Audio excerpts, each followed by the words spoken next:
So if you saw my post recently, you might know that I got accepted into the Ubisoft Creator Program, which is something I'm excited about because I like a lot of Ubisoft's games. But I'm also conscious of the fact that I don't want this to influence my opinions or stop me from being genuine and authentic with my opinions.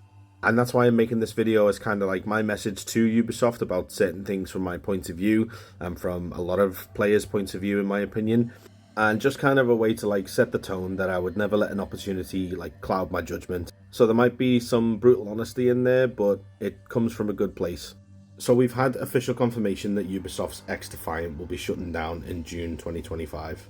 If you're not sure what it is, it's essentially Ubisoft's attempt to bring about competition with Call of Duty. It's a first-person shooter that uses elements of other Ubisoft games like Tom Clancy games, Ghost Recon, Splinter Cell, Rainbow Six, and it kind of like throws all these different characters and all their abilities and gadgets together in a first-person shooter. And on paper, which it sounds kind of cool, but in practice, obviously just didn't really have what it takes to compete with something like COD. It had all kinds of like netcode issues and so on. But I think XDefiant is a symptom of a larger problem with Ubisoft at the moment.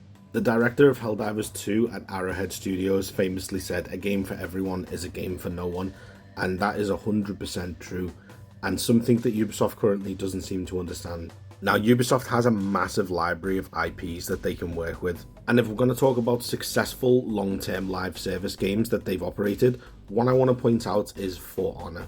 For Honor definitely is not for everyone. It's a third-person PvP brawler which pits samurai, Vikings and knights against each other. It has a really high skill ceiling, the combat system has a lot of depth, it's quite difficult to higher skill levels, and it's currently in its 8th year of content and about to have a reveal of a new season. Does it have an enormous player count? Not really. Is it as well known as the likes of Call of Duty or Rainbow Six Siege even? No. So how have Ubisoft been able to sustain it for so long? It's because there's nothing else like For Honor on the market. A lot of game companies out there now, and Ubisoft themselves especially, don't understand or appreciate the value of a unique experience. They don't understand the power of carving out a niche, and they've kind of done it accidentally with For Honor. It's one of their most unique games with one of their most unique combat systems, and it's remained successful. And XDefiant is like the complete antithesis of For Honor. It's the total opposite. It's a soup game. And I'm not saying it's a bad game as such, it's designed to be marketed towards everyone. It's a trend chaser. It's trying to compete with Call of Duty and Fortnite. And that space in the industry is already oversaturated. You can't compete against the likes of Call of Duty and Fortnite at this point. It's almost impossible. What Ubisoft need to do is, rather than trying to compete directly with Call of Duty and Fortnite, is offer alternative experiences for players that are looking for something else. There are so many players out there right now who would be looking for like a third-person tactical shooter. There's barely any on console.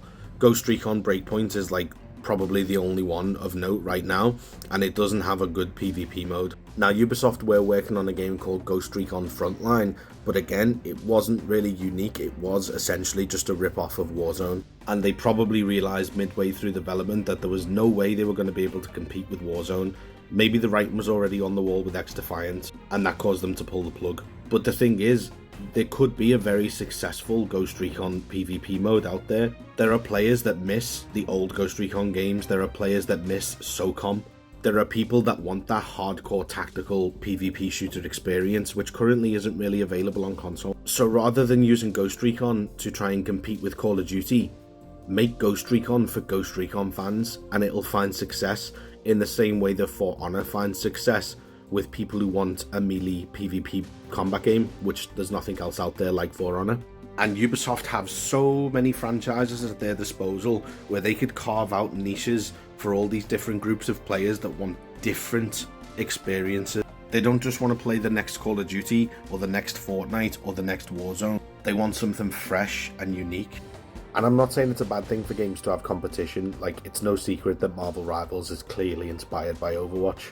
And you could say that that's direct competition in the same way that Ubisoft is trying to replicate Warzone or Call of Duty. But I do think there's a bit of a difference with Marvel Rivals. They are targeting very specific groups, people who like those arena shooters. They're not necessarily going for broad mass appeal. I know it's Marvel and there's like millions and millions of Marvel fans.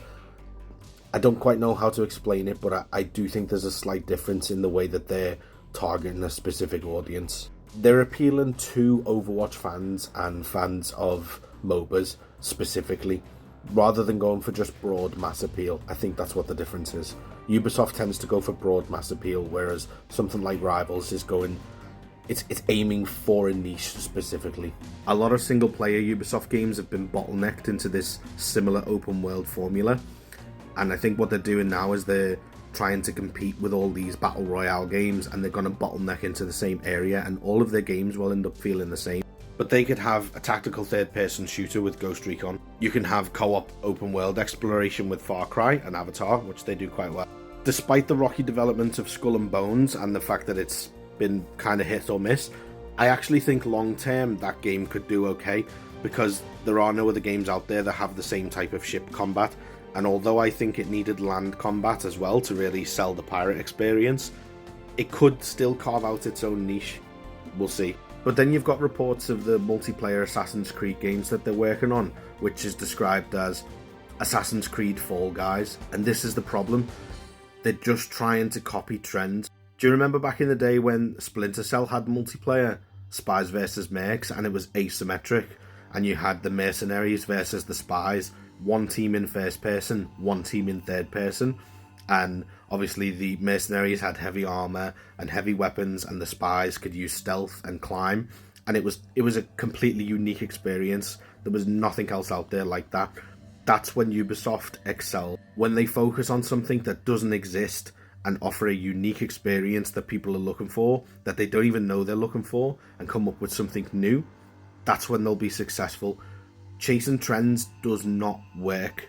Maybe a little bit in the short term, but definitely not in the long term. So if you imagine that Ubisoft are trying to appeal to every single gamer out there with every game that they make, that's what it would look like. Every game just has the same broad appeal. That's kind of what Ubisoft aims for. But as an extremely basic and simplified view, this is what it should look like. They've got so many games that they could appeal to groups, and that way they can cover the whole market. So they have the potential to reach all the players they want to reach by offering unique experiences and different niches. I hope that makes sense the way I've explained it. But if they're going to keep making like fairly generic games that are trying to appeal to a wide audience, they're not going to find an audience. They're going to find people who just get bored and then move on to the next thing. A game isn't successful long term by appealing to everyone. It's successful by appealing to a small or medium-sized group of players that are willing to stick around and spend money continually. I've been playing For Honor since it came out. I've took a couple of breaks now and again and came back to it, but I'll still play it today. You know, it's a really, really good game, and I'll be playing it for as long as it's around. And that's the difference between something like For Honor and something like XDefiant. So the ball is in Ubisoft's court, and I feel bad for everyone that's lost their jobs from XDefiant's closure, and I hope they find new opportunities. But the people who are still at Ubisoft, they know all this. Like the developers who are working on the games, they know what makes a successful game. They know what people want to play. And the executives and the shareholders are just looking at what's popular and trying to chase it. And you guys need to listen to your players, you need to listen to your developers, and you need to look at where long-term success actually is. Stop thinking about the short term. Anyway, that's enough waffling from me. Have a great day wherever you are, and I'll see you in the next video.